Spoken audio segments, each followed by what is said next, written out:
കരുനാഗപ്പള്ളിയിൽ തിരുമൽ ചികിത്സയുടെ മറവിൽ യുവതിയെ പീഡിപ്പിക്കാൻ ശ്രമിച്ചയാൾ അറസ്റ്റിലായി. ചേർത്തല പള്ളിത്തോട് സ്വദേശി ചന്ദ്രബാബുവാണ് അറസ്റ്റിലായത്. പ്രതിയെ കോടതിയിൽ ഹാജരാക്കി റിമാൻഡ് ചെയ്തു.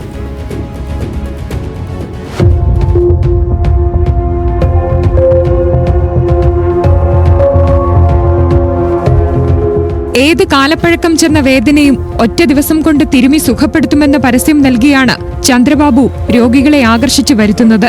കരുനാഗപ്പള്ളി കോടതി സമുച്ചയത്തിന് സമീപമുള്ള വീട്ടിൽ തിരുമൽ കേന്ദ്രം നടത്തിവരികയായിരുന്നു ചന്ദ്രബാബു.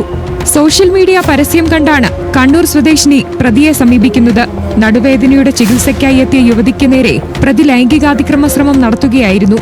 യുവതി ദുരനുഭവം വീട്ടുകാരോട് പറയുകയും പിന്നീട് പോലീസിൽ പരാതി നൽകുകയുമായിരുന്നു.